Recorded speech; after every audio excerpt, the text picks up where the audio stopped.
السلام عليكم. Rapidement, نحب ندير الفتحة. من بعد ما يدريش تقدر تكفر الفتحة نكاح. نعم ممكن لكن نعم يمكن أن نتكلم قبل بعد الدرس لأن الناس منتظر. نعم أو خذ رقمي.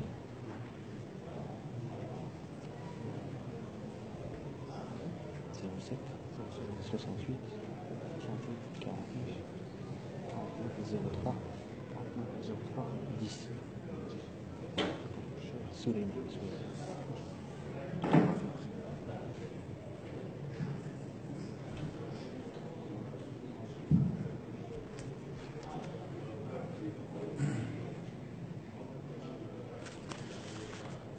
بسم الله الرحمن الرحيم. الحمد لله رب العالمين، والصلاة والسلام على أشرف المرسلين سيدنا محمد وعلى آله وأصحابه أجمعين ومن تبعهم بإحسان إلى يوم الدين.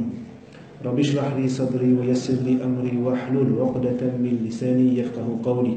أما بعد، السلام عليكم ورحمة الله وبركاته. فنواصل إن شاء الله الدروس في شرح الأربعين النووية، ووصلنا إلى الحديث الخامس. Assalamu alaikum wa rahmatullah. Donc on continue nos cours sur l'explication des 40 hadiths de l'imam al-Nawawi. Et on était arrivé au 5e hadith. عن أم المؤمنين أم عبد الله عائشة رضي الله عنها قالت قال رسول الله صلى الله عليه وسلم من أحدث في أمرنا هذا ما ليس منه فهو رد. رواه البخاري ومسلم. وفي رواية لمسلم بعد السابقة من عمل عملا ليس عليه أمرنا فهو رد.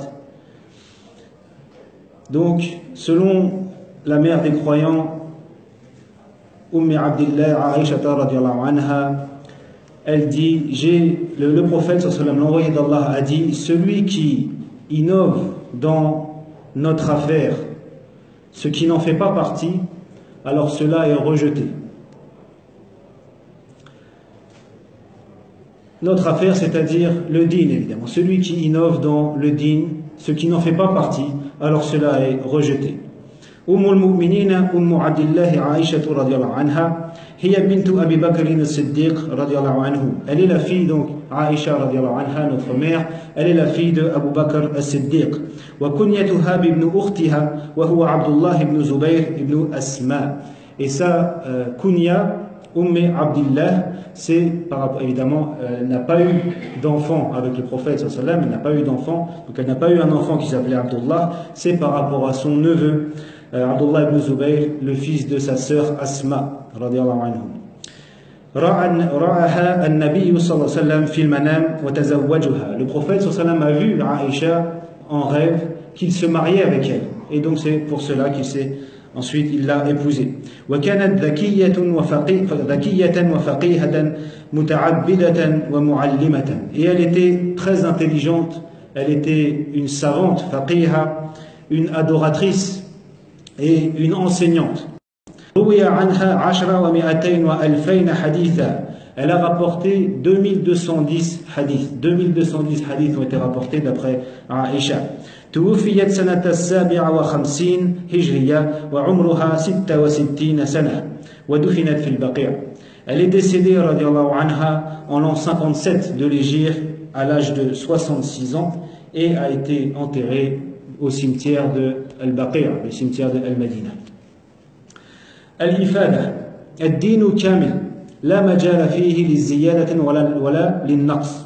وقد دل النبي صلى الله عليه وسلم على كل خير وحذر من كل شر. Donc la religion, l'islam, est complète et parfaite. Il n'y a rien à rajouter et il n'y a rien à enlever. Le prophète sallallahu alayhi wa sallam a indiqué tout ce qui peut mener au bien et il nous a mis en garde contre tout ce qui peut être un mal. قال الله عز وجل اليوم أكملت لكم دينكم وأتممت عليكم نعمتي ورضيت لكم الإسلام دينا. Allah nous dit Azza wa Jal dans son livre, aujourd'hui j'ai j'ai parachevé pour vous votre religion, et j'ai étendu sur vous mes bienfaits, mon bienfait. Et c'est l'islam que j'agrée pour vous comme religion. هذا الحديث ميزان ظاهر الأعمال كما أن حديث عمر رضي الله عنه إنما الأعمال بالنيات ميزان باطن الأعمال. Ce hadith, c'est la référence concernant l'aspect visible des actions, des adorations. Alors que le hadith qu'on avait vu précédemment, le hadith de Omar, les actions ne valent que par les intentions, qui commencent comme cela, lui c'est la référence pour l'aspect intérieur des actions. On a vu déjà la semaine dernière, et même la semaine d'avant, on avait parlé que les ibadat, les adorations, elles ont un aspect extérieur et un aspect intérieur. Comme un être humain, il a un corps et il a une âme. Et pour que une action, une adoration, elle soit acceptée, indallah, il faut deux conditions. Il faut que, au niveau de l'aspect intérieur, ce soit vraiment la niya pour Allah Azza wa Jal et rien d'autre. Et ça, c'est le minimum. On avait parlé des trois actions du cœur, notamment lors de la prière, qui est un niya, qui est indispensable. Sans la niya, c'est pas une prière, c'est pas une adoration. Ensuite, le niveau un peu plus élevé, mais même s'il n'est pas là, l'action est valide, mais elle a moins de valeur, c'est al-hudur, le fait d'être concentré dans ce que je fais. Et le troisième niveau, al-khushu', le fait de sentir en intimité avec Allah, en discussion privée avec Allah. Ça, c'est le plus haut niveau. Donc ça, c'est l'aspect intérieur des actions, et on en a beaucoup parlé, notamment dans le hadith de Omar, innamal a'malu binniyat. Et ce hadith-là, c'est la référence concernant justement l'aspect extérieur des adorations. Parce que les adorations, elles ont aussi un aspect extérieur. Et donc je disais, les deux conditions pour que ce soit accepté par Allah, c'est que ce soit vraiment fait pour Allah Azza wa Jalla et rien d'autre, et aussi que dans l'aspect extérieur, dans la forme, ce soit conforme à al-Shari'a wa al-Sunnah, parce que Allah nous a révélé par le biais de son prophète sallallahu alayhi wa sallam. Il faut que les deux soient corrects pour que ce soit accepté. Même si quelqu'un voulait faire une prière, il est vraiment sincère pour Allah, mais je sais pas, il fait pas de soujoud dans sa prière, alors qu'il peut, rien ne l'empêche, mais lui il fait pas de soujoud, ou il ne récite pas le Fatiha, sa prière ne sera pas acceptée, même s'il a une bonne intention. Et celui qui fait toutes les arkan wa shurut de la prière, il fait tout ce qu'il faut, mais sa niya c'est pas pour Allah, elle ne sera pas acceptée. Il faudra les deux. Et donc là, ce hadith parle de l'aspect extérieur des actions. Et on demande un sujet dont on parle beaucoup, qui est al-bid'ah. Et le bid'ah dont on va parler un petit peu aujourd'hui. Al-sharh, al-rad, huna bima'na mardoud. Là évidemment, al-rad, ça veut dire, c'est dans le sens mardoud, c'est-à-dire rejeté. Si on traduit littéralement, man ahdatha fi amrina hadha ma laysa minh, fa huwa rad, celui qui innove dans notre religion ce qui n'en fait pas partie, fa huwa rad, alors c'est le rejet. Mais ça c'est dans le sens, c'est rejeté. Fihi mubalara, c'est de la mubalara, c'est pour insister, pour exagérer volontairement. C'est comme quand on dit ça en français un peu aussi.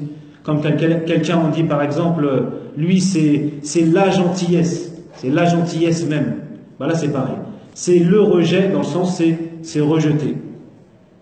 Ay batilun ghayru mu'taddin bih, c'est-à-dire batil, nul et non avenu et ce n'est pas pris en compte. Wal muradu bi amrina dinina. Et ce qui est voulu par le sens de amrina, notre affaire, c'est notre religion. Al-bid'a lughatan. Fa ta'rif al-bid'ati lughatan. La définition linguistique de al-bid'a. Ma uhditha ala ghayri mithalin sabiqin. Ce qui a été innové sans que auparavant ça a été fait. Ça c'est la définition au niveau de la langue. D'accord, quelque chose qui est nouveau, qui n'a jamais été fait avant. Quand Allah nous dit dans le Coran, Badi'us samawati wal ard, il se décrit lui-même, Azza wa Jal, comme Badi' samawati wal ard, c'est-à-dire celui qui a, on retrouve la même racine, Badi' bid'a, celui qui a créé les cieux et la terre à partir de rien, alors qu'avant il n'y avait rien. Vous voyez, dans le sens de bid'a, ce qui est innové sans qu'avant ça ait existé. Alors, la définition shar'an, parce que c'est celle-là qui nous intéresse le plus, la définition dans sa terminologie, l'istilah.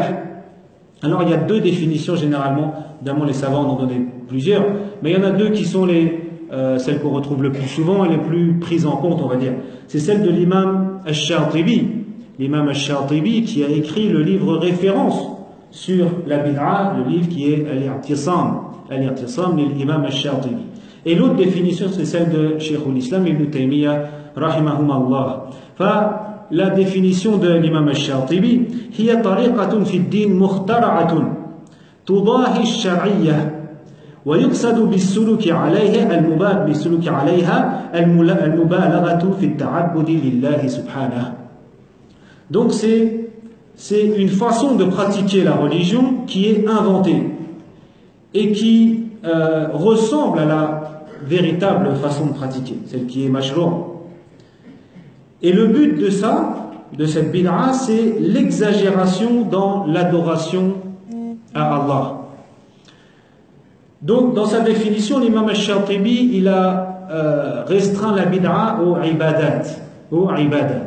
Alors que Cheikh al-Islam Ibn Taymiyyah, il a un petit peu élargi aux ibadat, mais aussi à l'aqidah, au dogme, à la foi, à la doctrine musulmane. Enfin, sa définition, ما يخالف الكتاب والسنة وإجماع سلف الأمة من الاعتقادات والعبادات. C'est important la précision des définitions, on va y revenir parce que c'est important. Surtout aujourd'hui où ce mot bid'a, on l'entend pour tout et rien.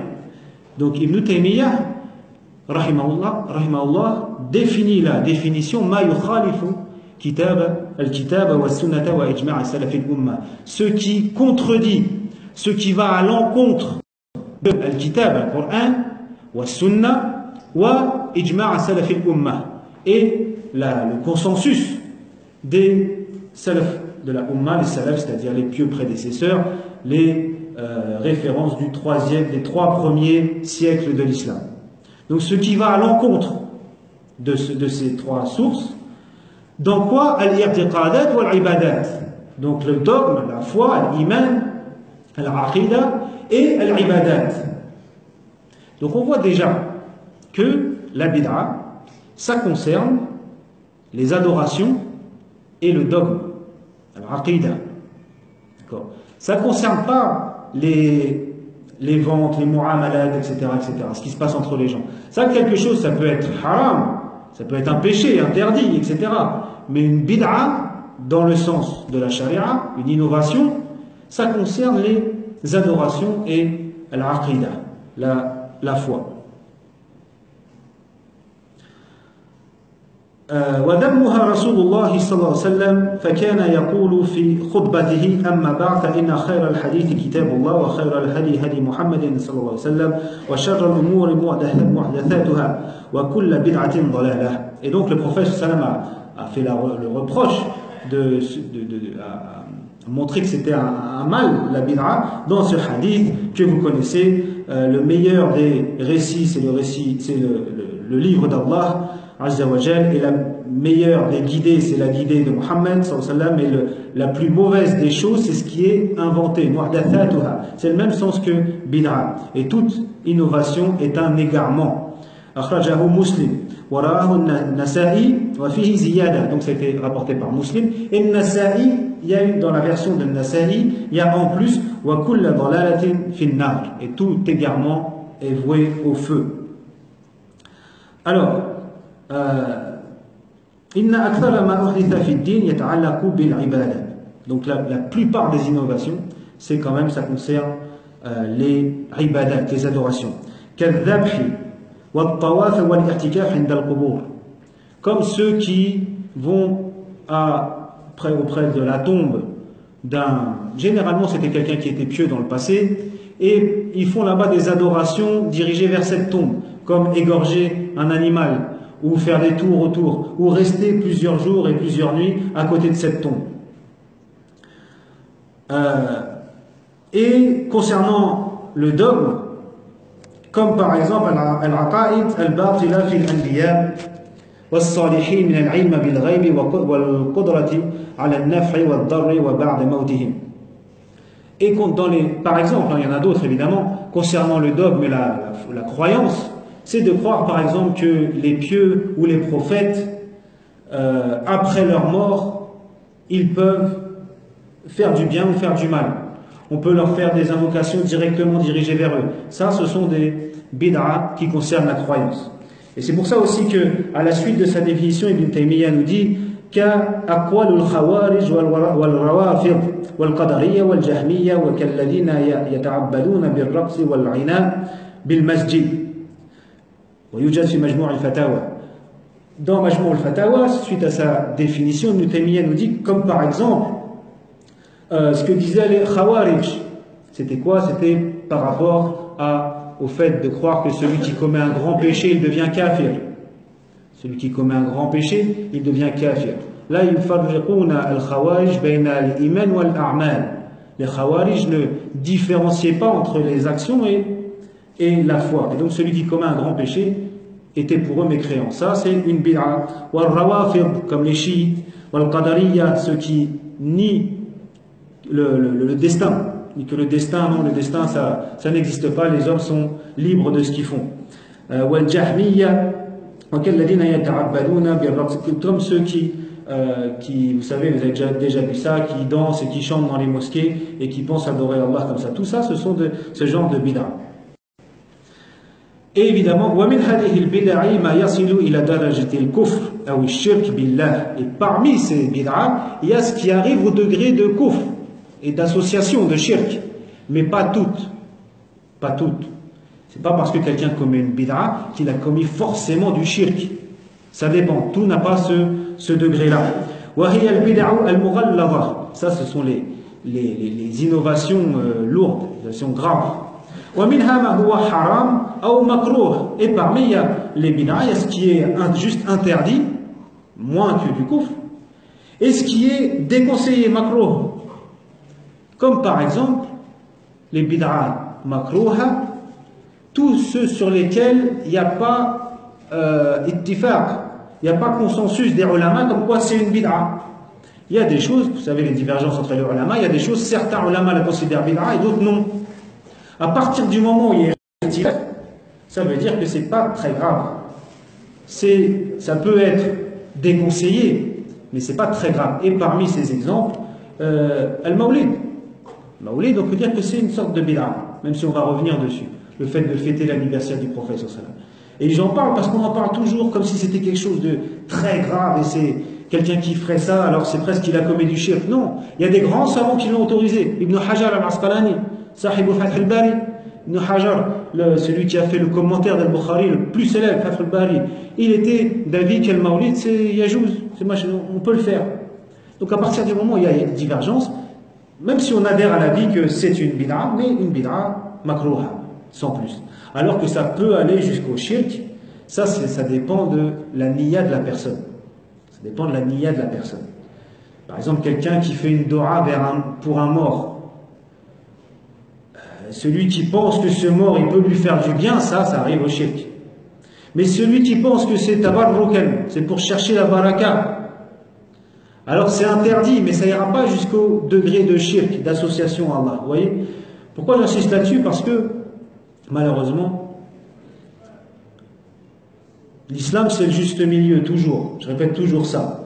Et souvent on est confronté à l'ifrat wa tafrit, à la négligence et à l'exagération.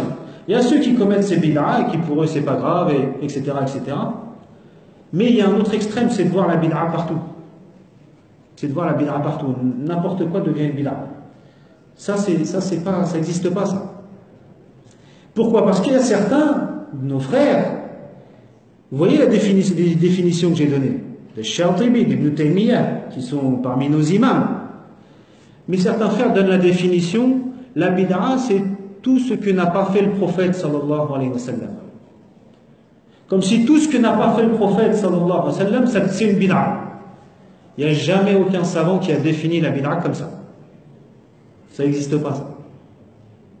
Parce que déjà, si tout ce que le prophète sallallahu alayhi wa sallam n'a pas fait est une bid'a, alors arrêtez de lire le Coran. Hein.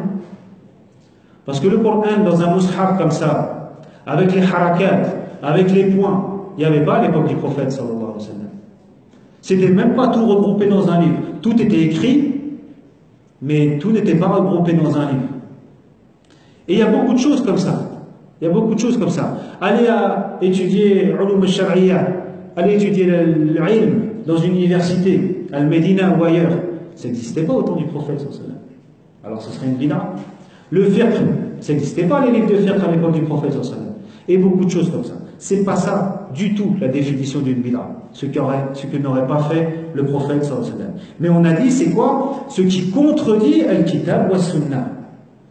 C'est-à-dire ce qui, si on veut simplifier, si quelqu'un il veut adorer Allah d'une façon, ça n'existe pas dans le din. Il n'y a aucun dalil qui, parce que aussi dans un autre livre, Ibn Taymiyyah il dit kullu ma yadullu alayhi dalilun shar'i, tout ce qui n'est pas indiqué par un dalil shar'i, il les rentre dans la bid'a. Et un dalil shar'i, ce n'est pas seulement un verset ou un hadith, ça peut être d'autres choses. On ne va pas faire un cours des usul al-fiqh, ça peut être autre chose. Mais vous voyez, c'est beaucoup ce qui est sunnah, donc ce qui n'est pas bid'a, c'est beaucoup plus large que de ce que n'a pas fait le prophète sallallahu alayhi wa sallam.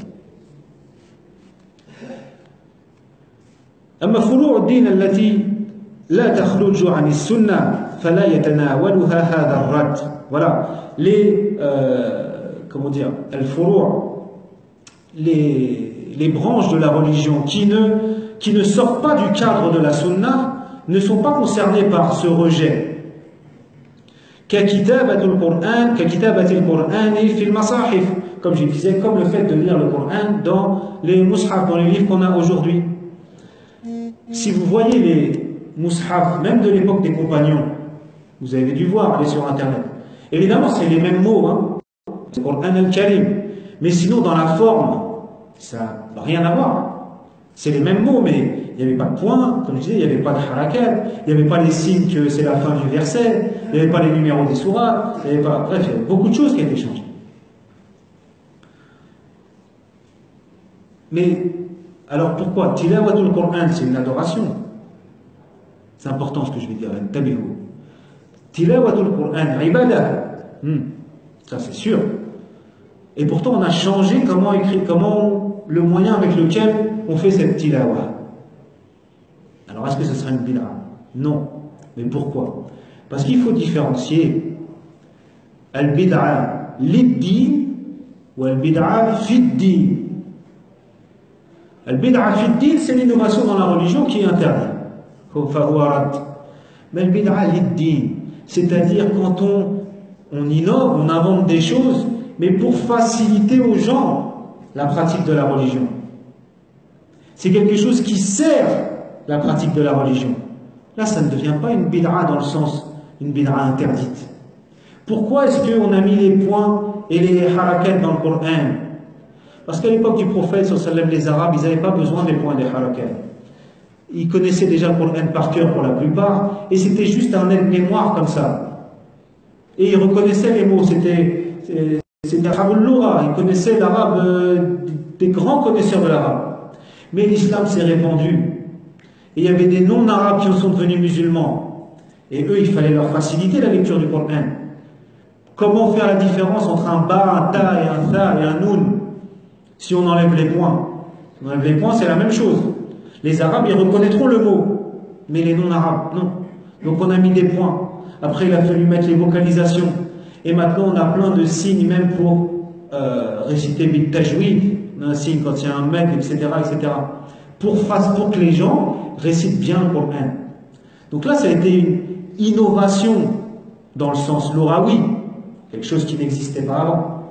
Mais ce n'était pas pour adorer Allah d'une nouvelle façon, c'était pour aider les gens à réciter le Coran correctement. Donc là, évidemment, ça ne rentre pas dans le cadre de ce qui est rejeté. Comme les livres de Nahou, les livres de grammaire, de hisab, de calcul. Il n'y avait pas de livre de grammaire. Il n'y avait même pas la grammaire comme on la connaît à l'époque du prophète sallallahu alayhi wa sallam. Al-fa'il marfou' ou al-marfou' al-mansoub. Il n'y avait pas ça à l'époque du prophète sallallahu alayhi wa sallam. Ou tadwin al-hadith ou al-fiqh, ou les livres de hadith et de fiqh. Ou al-adhan al-thani li salat al-jumu'ah. Encore plus loin. Regardez, à l'époque du prophète sallallahu alayhi wa sallam, lors de la prière de Jumu'ah, il y avait un adhan. Un adhan, celui avant la khutbah. D'accord? Et ça a duré comme ça l'époque, le califat d'Abu Bakr al-Siddiq, l'époque de Omar ibn Khattab, et c'est Uthman ibn Affan qui a ajouté un deuxième adhan avant. Pourquoi? Parce qu'à l'époque du prophète, Médina, c'était une petite ville. C'est-à-dire les gens, ils entendaient l'adhan, ils venaient en quelques minutes. Et ils étaient là pour la khutbah. Mais à l'époque de Uthman, anhu, Médina, elle avait grandi. Il y avait des gens qui étaient loin, il y avait des banlieues. Et si on avait fait juste le adhan, juste avant la khutbah, les gens qui venaient de loin, ils seraient arrivés en retard. Donc il a innové, il a fait une bid'a, mais une bid'a hasana, d'un deuxième adhan, mais plutôt pour que les gens ils aient le temps d'arriver à la khutbah de Jumu'ah. Vous voyez, ça c'est Uthman ibn Affan. Est-ce qu'il ne connaît pas la sunna? Est-ce qu'on va dire que c'est un mu'tadir? Subhanallah. A'udhu billahi min dhalik. Jamais on dirait ça. Mais pourquoi? Encore une fois, pour faciliter aux gens. Il a vu que maintenant, un adhan, ça suffit pas. Les gens ils vont arriver en retard. Donc pour que les gens ils soient à l'heure pour la khutbah, il faut en rajouter un deuxième. Et pourtant, on est dans l'adoration là. L'adhan, c'est une adoration. Tout ça pour la prière de Jumu'ah. On est dans le cadre des ibadat. Mais il a ajouté des choses qui ne sont pas des bid'a, des mauvaises bid'a. Vous voyez la différence entre mettre quelque chose de nous, adorer Allah d'une nouvelle façon qui n'existait pas, ça c'est une bid'a rejetée, et utiliser un moyen pour faciliter aux gens la pratique de l'islam, la pratique de la sunna. Ça ne sera pas une bid'a rejetée, évidemment. أو اجتماع الناس وراء إمام واحد في صلاة التراويح وأدائها 20 ركعة. Ou alors, comme ce que l'on fait tous les soirs ici, Salat al-Tarawih. À l'époque du prophète, sallallahu alayhi wa sallam, le prophète sallallahu alayhi wa sallam faisait Qiyam al-Layl pendant Ramadan. Et les compagnons ont commencé à prier derrière lui. Et c'est venu, ils l'ont fait un jour, le deuxième jour, le troisième jour. Le quatrième jour, le prophète sallallahu alayhi wa sallam n'est pas venu à la mosquée. Il a prié chez lui. Pourquoi? Parce qu'il a dit, j'ai eu peur que ça, parce que là on était pendant Nuzul al-Wahi. C'était pendant que la révélation descendait. Il dit, j'ai eu peur que ça devienne obligatoire. Si on prend l'habitude, ça devient obligatoire, Tarawih, et ça devient difficile pour ma Ummah. Donc c'est pour ça qu'il n'est pas venu. Ensuite, à l'époque de Omar ibn Khattab, qu'est-ce qu'il a remarqué? Que dans Masjid al-Nabawi, les gens faisaient Tarawih par petits groupes. 3-4 par là, 3-4 par là, 4-5 par là. Qu'est-ce qu'il s'est dit? Il s'est dit, bon, maintenant, il n'y a plus de risque que ça devienne obligatoire. C'était après la mort du prophète, sallallahu alayhi wa sallam. Il n'y a plus de changement dans les ahkam comme ça. Donc, il n'y a plus de risque maintenant. On met tout le monde derrière un imam, et c'est mieux de prier tous en jama'a ensemble que de prier par petits groupes comme ça. Mais ça ne se faisait pas à l'époque du prophète, sallallahu alayhi wa sallam, de le faire pendant un mois. Et de finir le Coran comme ça dans le mois. Ça, c'est des choses qui ont été faites après, mais c'est des choses qui sont un bien. Ce ne sont pas des bid'a madmouma ou mardouda, des bid'a achetées, c'est des choses qui sont un bien et qui sont toujours dans le cadre de la sunna.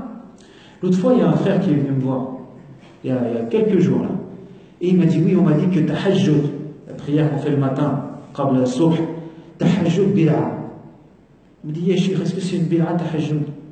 Mais subhanallah, subhanallah. Tahajjud, c'est quoi? On a vu la définition, ce qui contredit, qui va à l'encontre du Coran, de la Sunna et de l'Ijma'. Amener les gens à la mosquée, les mettre derrière un imam, prier ensemble pendant Ramadan, pendant le dernier tiers de la nuit de Ramadan. Ça contredit le Coran ou la Sunna. On amène les gens, c'est pas pour les faire tourner sur eux-mêmes. C'est pas pour les faire danser, c'est pour les faire prier de la façon comme le prophète sallam priait. Donc évidemment que c'est pas une bid'a, évidemment que c'est ce qui est mashroua. Mais oui, le prophète sallam ne faisait pas ça tous les matins pendant la Ramadan. Mais encore une fois, c'est pas parce que le prophète sallam ne le faisait pas que c'est forcément une bid'a. Après, il y a des ulama qui on dit sabdan lidhara'i'. Ils ont voulu fermer la porte Et par exemple, et regardez, ça aussi c'est pour ça que quelque chose peut être une bid'a ou peut ne pas l'être, selon la niya de la personne. Admettons quelqu'un, tous les vendredis, il fait une sadaqa. C'est un bien évidemment.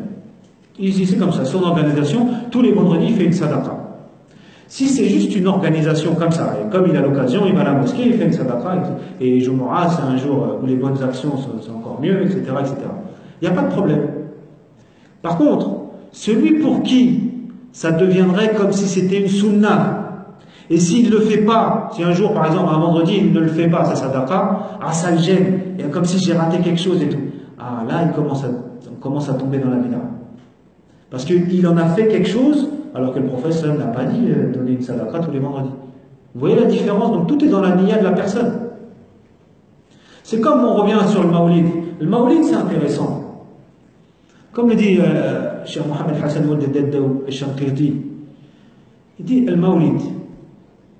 Ceux qui fêtent le maoulid en pensant que c'est une fête mashroua, c'est une fête de l'islam, de la charia. Là, ils sont dans la bid'a. Pourquoi? Parce que la sunna, elle a établi qu'il y a deux fêtes qui sont les fêtes mashroua en islam. L'Aïd al-Fitr ou l'Aïd al-Adha. Pas trois. Mais ceux qui prennent ça, donc celui qui dit que c'est la troisième fête de l'islam, c'est une bid'a. Ou celui qui le pense, qui le croit. Mais celui qui prend comme occasion de, par exemple, jeûner, ou de lire la sira du prophète, sallallahu alayhi wa sallam, comme ça, il le prend comme une occasion de le faire. Là, il ne sera pas dans la bid'a. Notamment que, comme le dit Cheikh Ribi dans l'I'tisam, le prophète s'est conseillé de jeûner le lundi. Et le prophète m'a dit pourquoi? Pourquoi? Il a dit parce que je suis né un lundi. Le prophète est né un lundi. Et c'est conseillé de jeûner le lundi. Donc commémorer comme ça la naissance du prophète, le principe en soi, c'est pas interdit. Le prophète l'a établi. Mais il ne faut pas croire que c'est une fête mashrour et celui qui ne la fait pas, il a commis un péché. Ou il y a un manquement dans son islam. Non, vous voyez la différence, la nuance. Celui qui prend ça comme une occasion et il fait quelque chose aussi, il ne va pas danser ou je ne sais pas ce qu'il va faire. Non, il va jeûner, lire le Coran, lire la sira du prophète, lire les hadiths. Mais si quelqu'un ne le fait pas, c'est pas grave. Et celui qui pense que c'est conseillé ou obligatoire de le faire, là il tombe dans la bid'a. Voilà la nuance. Vous voyez? Le fait de faire 20 rak'a ou 8 rak'a selon la divergence. Ça aussi, c'est pas ni une bid'a, ni celui qui veut faire 25 rak'a, ou 15, ou 20, ou 30 rak'a, c'est pas une bid'a, subhanallah. Ça aussi, on voit cette polémique qui sert à rien. Comme si nous, les musulmans, dans l'état où on est, dans ce qu'on vit, on avait le temps de penser à ce genre de choses et polémiquer, de se diviser pour ce genre de choses. Est-ce qu'il faut faire 8 rak'a? Est-ce qu'il faut faire 20 rak'a? Ça dépend des madahib. C'est chez les Hanafiya, c'est 20 rak'a pour tarawih. Mais dans tous les cas, même si on en fait 30, tant qu'on fait une prière comme le prophète sallallahu priait, où il est où le problème? Et si quelqu'un il est chez lui et il connaît pas beaucoup de Coran, il connaît les petites sourates, et il fait 8 rak'a en 20 minutes, par exemple, et qui dit mais moi j'ai envie de continuer, j'ai envie de passer toute la nuit en prière pendant la Ramadan, on va lui dire quoi? Non, bid'a, tu t'arrêtes, tu pries pas. Est-ce que ça a un sens ça? Bien sûr, on va lui dire tafaddal, taqabbalallah, et fais 20, 30, 40 rak'at si tu veux. Vous voyez, c'est pas rien à voir ça avec al-bid'a. Ou insha'u al-madaris ad-diniyya wal-baramij ad-dirasiyya, ou comme j'ai dit tout à l'heure, le fait de faire des écoles pour apprendre le din et des programmes d'études. وهي أمور مرجعة ومبناها أقوال الرسول صلى الله عليه وسلم والمحافظة على الدين. Pourquoi? Parce qu'en fait, le but de ces... Vous voyez, voilà, ce sont des moyens. Les écoles, etc., les harakat dans le mushaf, etc., même de rassembler les gens pour tarawih ou tahajjud. Tout ça, ce sont des moyens. Et le but, c'est quelque chose d'établi par la sunna et par le Coran. Vous voyez? Et pour préserver et pour préserver le din. S'il n'y avait pas les points et les harakat dans le Coran, est-ce qu'on pourrait le lire? Wallah, on ne pourrait pas le lire. Et même les ulama. les huffaz peut-être, et ils auraient des difficultés. On ne pourrait pas lire le Coran sans les points. Impossible. Donc ça a préservé le din, ça a préservé le Coran. ويصدق عليها قال رسول الله صلى الله عليه وسلم من سن في الإسلام سنة حسنة فعمل بها بعده كتب له مثل أجر من عمل بها أخرجه مسلم. Et ça rentre dans le cadre de ce qu'a dit le prophète sallallahu alayhi wa sallam, celui qui sanna, là aussi c'est qui innove, qui instaure dans l'islam une bonne sunna, alors et que les gens et qu'il la pratique, il aura les récompenses de tous ceux qui la pratiqueront après lui. Donc là on voit bien, instaurer quelque chose, innover quelque chose, mais qui est bien, innover un bien. Et regardez encore autre chose, regardez comment même, c'est encore même plus large que ce que je dis. Ça me vient maintenant à l'esprit. Le prophète sallam qui dit à Bilal, il dit, Ya Bilal, j'ai entendu tes pas avant les miens au paradis. J'ai entendu tes pas avant les miens au paradis. Comment ça se fait? Et là, Bilal qui dit, je ne sais pas si ce n'est que, après, à chaque fois que je fais le wudu, après je fais 2 rak'at. Je fais 2 rak'at après avoir fait le wudu. Ça, c'est pas quelque chose d'instauré par le prophète sallallahu alayhi wa sallam. Il n'y a pas de rak'at après le wudu. Et Bilal l'a fait. Et le prophète sallallahu alayhi wa sallam ne lui a pas dit, Man ahdatha fi amrina ma laysa minhu fa huwa rad. Parce que celui qui innove dans notre religion, c'est rejeté. Il ne lui a pas dit ça. Pourtant, c'est une ibada qu'il fait après chaque ablution et que le prophète sallam, il n'a pas dit de faire ça. Non, le prophète sallam n'a rien dit. Et au contraire, ça a été la cause de... Il est avant... Enfin, c'est une image évidemment, mais que le prophète sallam n'attendait ses pas au paradis.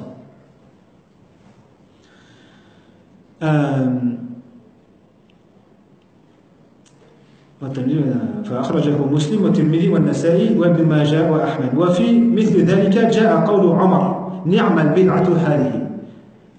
Justement, et dans ce cadre-là aussi, il y a ce qu'a dit Omar ibn al-Khattab, ni'ma al-bid'atu hadihi, quelle bonne bid'a cela. Et il a dit ça au sujet de quoi? Au sujet de Tarawih. Quand il a vu tout le monde en groupe derrière l'imam et prier la nuit de Ramadan, il a dit quelle bonne bid'a cela, quelle bonne innovation. رواه البخاري ومالك وقال الإمام الشافعي, voilà, la parole de l'imam Shafi'i aussi elle nous éclaire bien, ما أحدث وخالف كتابا أو سنة أو إجماعا أو أثرا فهو البدعة الضالة. Celui qui innove, qui invente quelque chose et qui contredit le livre, Kitabullah, la sunna, le consensus et athara, les paroles des compagnons, radiyallahu anhum, alors c'est une bid'a d'égarement. C'est lui qui invente quelque chose, mais qui contredit le kitab wa sunna et les compagnons, c'est un égarement. وَمَا أُحْدِثَ مِنَ الْخَيْرِ وَلَمْ يُخَالِفْ شَيْئًا مِنْ ذَلِكَ فَهُوَ بِدْعَةٌ مَحْمُودَةٌ. Et celui qui invente un bien et qui ne contredit pas, qui ne contredit rien du Coran et de la sunna, alors c'est une innovation mahmouda, une bonne innovation. Donc vous voyez, il faut je veux dire, parce que malheureusement il y a certains de nos frères qui exagèrent dans cette histoire de la bid'a et qui voient l'islam avec un des yeux tout petits comme ça. Non, l'islam il est plus large que ça. L'islam il est plus large que ça. Quand on fait quelque chose qui ne contredit pas le Coran et la sunna et qui aide à préserver le din et qui aide les gens à pratiquer le din, alors même si ça n'a pas été fait avant, ça n'est pas une bid'a dans le sens mauvais. Bid'a dans le sens mauvais, c'est quelque chose qui va à l'encontre des sources et qu'il n'y a pas de dalil sur lequel s'appuyer. Et je répète, dalil, c'est pas seulement un verset ou un hadith. Ça peut être un qiyas, ça peut être ijma', ça peut être beaucoup de choses, un maslaha. C'est un qiyas, une analogie, le consensus des ulama, ça peut être juste l'intérêt général, etc., etc. Il y a d'autres sources de la sharia.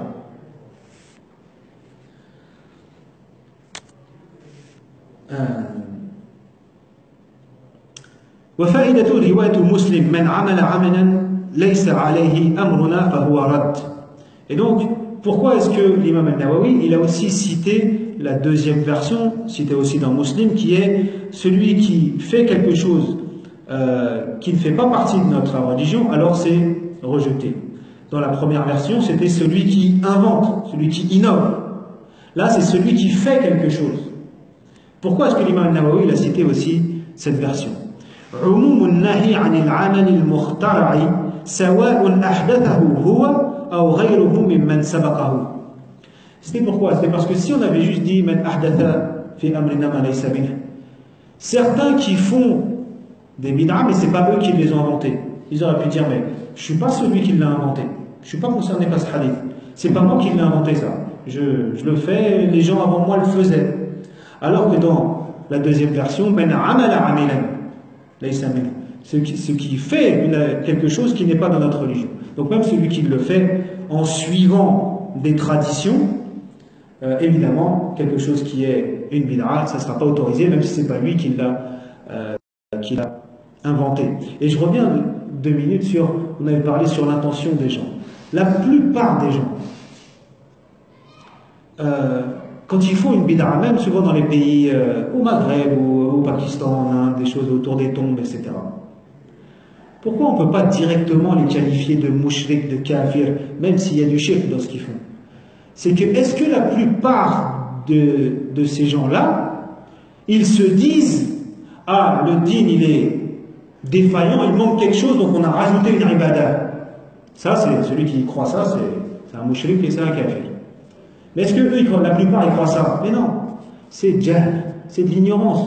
Ils ont vu leurs parents faire ça, leur famille faire ça, c'est une tradition, et ils croient que ça fait partie du din. Ils croient que ça fait partie du din.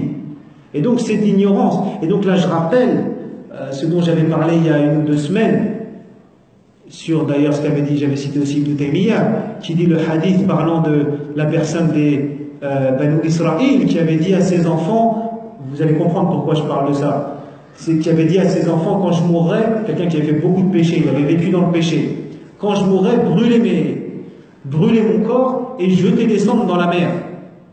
Brûlez mon corps et jetez les cendres dans la mer. Parce que si Allah me ressuscite, il va me châtier. C'est-à-dire que cette personne, il est mort sur la croyance que Allah ne pourrait pas le ressusciter si on éparpillait ses cendres dans la mer. C'est un hadith rapporté par Bukhari et Muslim. Cette personne, le prophète nous dit qu'est-ce qui va lui arriver au Qiyamah. Allah va lui dire pourquoi tu as fait ça? Pourquoi tu as fait ça? Et la personne va lui dire par crainte de toi, par crainte de ton châtiment. Et Allah va le pardonner. Allah va le pardonner.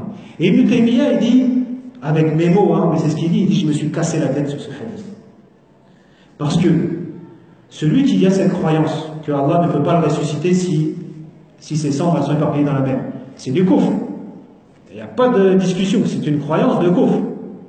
Il a douté de la toute-puissance d'Allah. Et pourtant Allah, il va le pardonner. Comment c'est possible? Parce qu'Allah ne pardonne pas le kufr une fois que la personne est morte sans se repentir.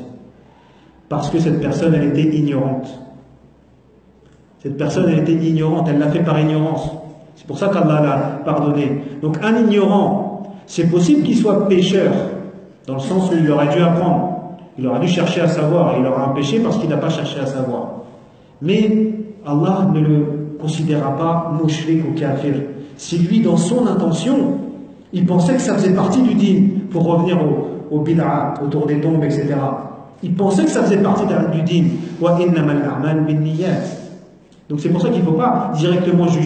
On peut juger ça, c'est du shirk, c'est du kufr, mais pas directement c'est un mushrik ou c'est un kafir. كأن صاحب البدعة يعتقد أن الدين غير كامل وأن النبي صلى الله عليه وسلم قصر في تبليغ الرسالة. Voilà, c'est exactement ce que nous dit l'auteur là. كأن, c'est comme si celui qui fait cette bid'a, il pense que la religion, il manque quelque chose et que le prophète, elle n'est pas parfaite, et que le prophète, il y a des choses qu'il ne nous a pas dit concernant al-risala, le message. C'est comme s'il croit ça, mais il ne croit pas forcément ça. La plupart du temps, il ne croit pas ça, il croit que ça fait partie du din. Al-bid'ah tuharrifu ad-din. Mais par contre, il faut faire attention quand même parce que les bid'ah, elles défigurent, elles dénaturent la religion. Sahibul awal. Et parmi les...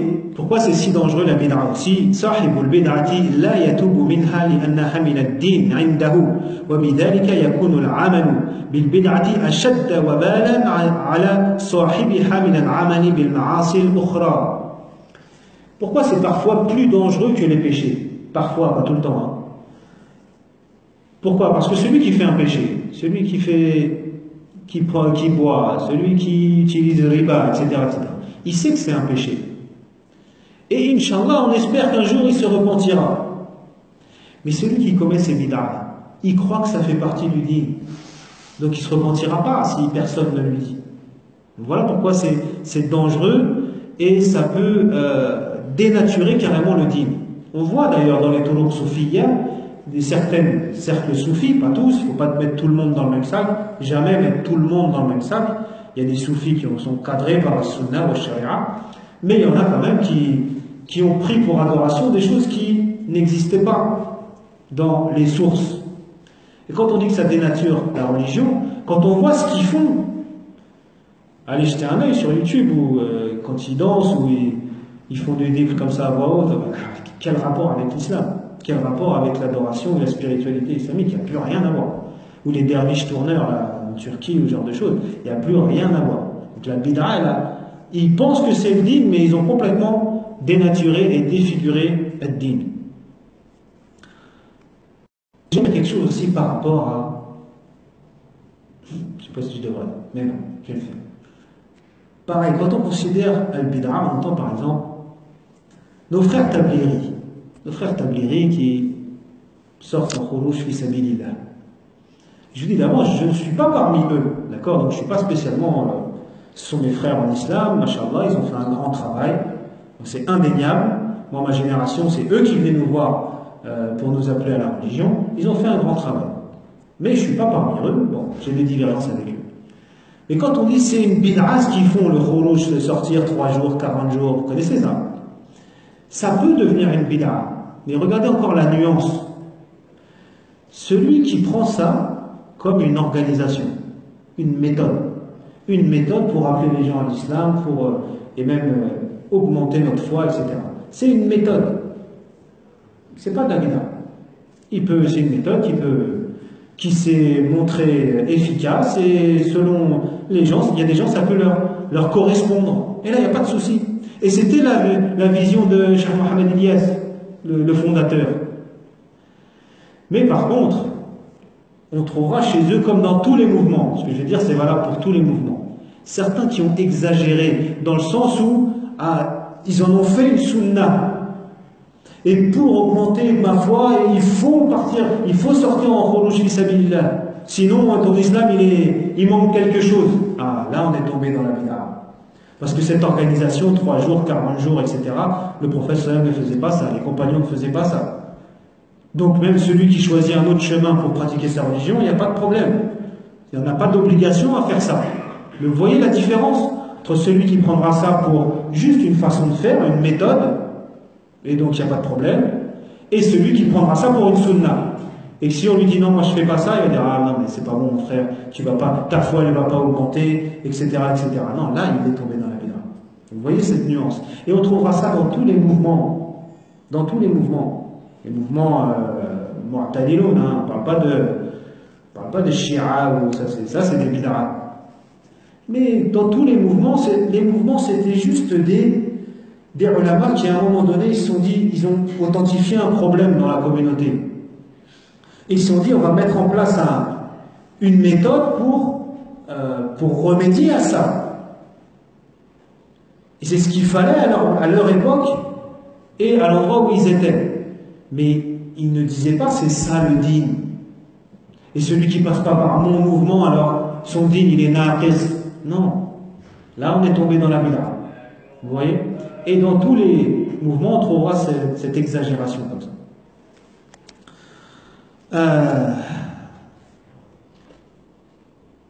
طيب سنتوقف هنا إن شاء الله. نسأل الله تعالى أن يوفقنا للتوحيد الخالص والعمل بالسنة الظاهرة والنقية اللهم صل على محمد وعلى آل محمد كما صليت على إبراهيم وعلى آل إبراهيم وبارك على محمد وعلى آل محمد كما باركت على إبراهيم وعلى آل إبراهيم في العالمين إنك حميد مجيد سبحانك اللهم وبحمدك أشهد أن لا إله إلا أنت نستغفرك ونتوب إليك سبحان ربك رب العزة عما يصفون وسلام على المرسلين والحمد لله رب العالمين بارك الله فيكم